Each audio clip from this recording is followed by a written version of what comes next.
But I just kind of want to go through like all the different things that have been going on through the rest of the year, if you don't mind. So I missed last year's big hiring time. And honestly, I really feel that it's because businesses had a choice between somebody who was in college and somebody who was not in college. Like when the going got tough, a college student might say, hey, look, I gotta go because I've got to, things got hard at school and I can't do this anymore. As opposed to somebody who's already graduated and who can just say, yeah, use me as much as you want.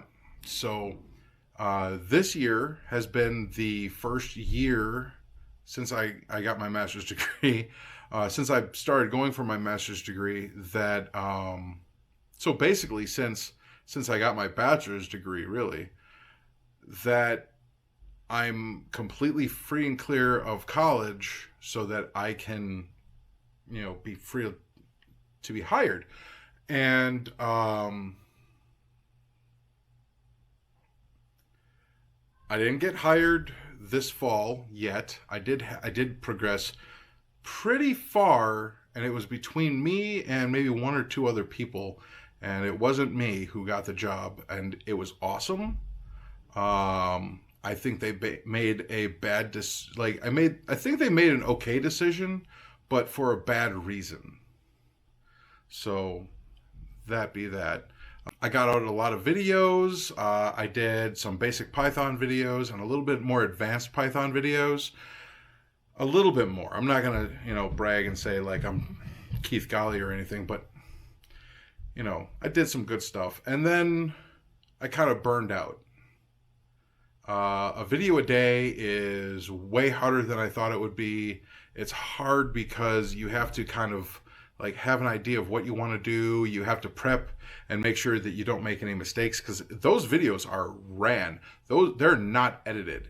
Like I ran them through the editing only to add a little bit of music in the lower levels just to keep the rhythm going. So like I'm rattling this off, hoping that you're going to like and subscribe the video. Like and subscribe to the channel. Subscribe to the channel. Like the video. All right.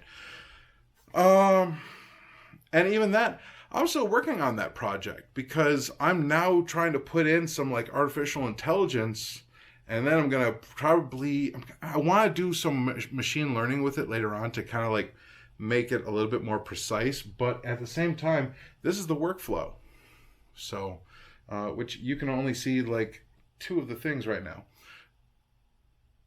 So I'm still working on it, and I'm learning a lot, and I'm going back to a lot of the things that I did in college. Let's start with, not this, because this is Earl Grey tea. It's delightful and refreshing. Like Jean-Luc Picard in this. A couple months ago, I saw Alton Brown's channel. He did a video 7 years ago on sabering, and then he was on Hot Ones recently where he attempted to saber again. This time, however, it was with a kitchen knife, and I think they missed a few steps. I think he trusted them a little bit too much because he went to saber it, and in his original video, he says to chill it, to use a French brand, but putt for the bottle, and they had a warm bottle of champagne with a kitchen knife and a small putt for the bottle. So we're going to do that in a minute. Okay, so to the act of sabering. Now, I've done a little bit of research, and the act of sabering, we have a bottle that has been upside down for 10 minutes. It is French, I am assured by the label. It has a pretty decent punt, but it's a very small bottle. So I really don't mind if this works or not. Now we do need a few other things, like a tape measure to see how far it goes. If you are familiar, this is from Harbor Freight. Unfortunately, I can't find my good tape measure because I'm a dad. So we have a tape measure, we have the bottle, and I don't have a saber. And then at some point, I picked this up. Now, I know it's not a chef knife, but I was told that you could do this with a lawnmower blade, and while this is not a chef knife, that's a knife. I also have attracted an audience, if you can hear in the background. And now I'm going to display my sheer lack of ability to find a good way of opening the foil, and admitting that I don't drink champagne very often. So Alton Brown says to, and I'm going to put the link down below for this video. Now what we're looking for is to remove the label, and right now I'm going to look for the seam, because the idea is to keep the blade across the seam, which I'm not finding.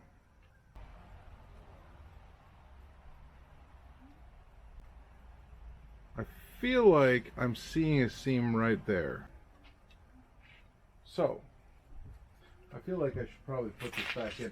The idea is that this is supposed to be in for 10 minutes in icy water. We're supposed to get 5 to 8 inches of snow tomorrow, which is why I want to do this now, because if I do this and I lose it,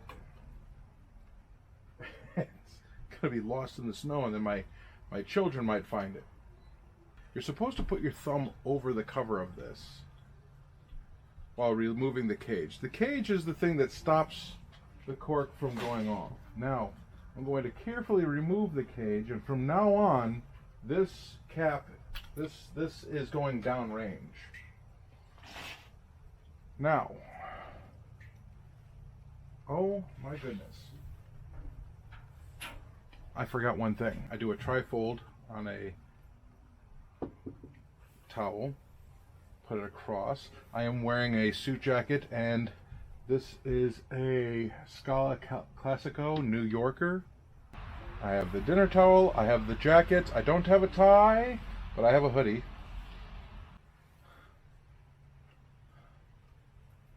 Goodness.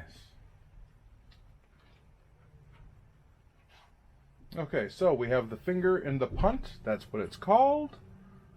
We have the champagne, French. It says Produit de France.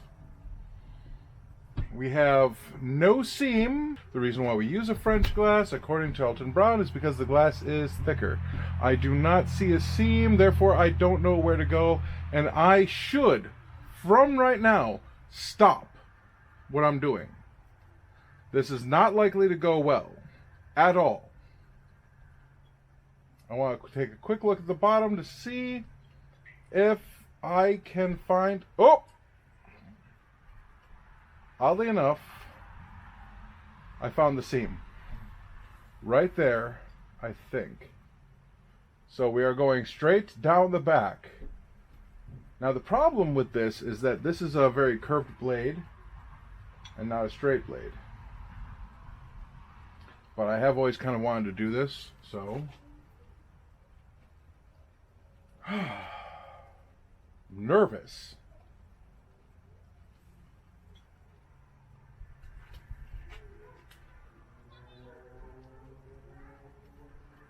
Oh, and the punt.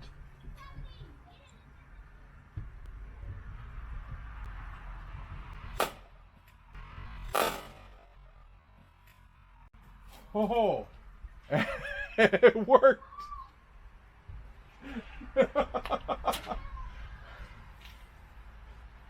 I can't believe. So after searching and searching and searching, I actually found it right there. It's very, very vague, but you can see it is an actual like line of glass with two small lines in it. I'll have to try to take a picture of it. We're gonna inspect. You can see that it is completely. It's still going to be sharp. It's still going to be sharp, but it is definitely It actually worked. So we followed all of the rules. Finger in the punt, follow the seam, chill the neck for 10 minutes, and now let's see how far it went. 24 feet. So, incidentally, there's our cork. The cork can no longer be used. And when using a tape measure, remember to allow it to come in and put your finger before, so that the tape measure, when coming in, has a nice soft cushion to land against, so that this doesn't get jerked around, and you can use this for slightly more precise measurements than if you didn't do that at all. Yeah, so we've got what's going on and so what's not and so forth. I think we're going to do that, and then I'm going to go watch a movie for a little while and just chill and, you know, have my little time. I don't really want much. I really just want to watch the first, half hour, because it's about 3 guys who start up a business off of their own ideas and things that they learned in college with no real experience, and then, hired their first employee. And then I'll watch the rest later after the kids pass out.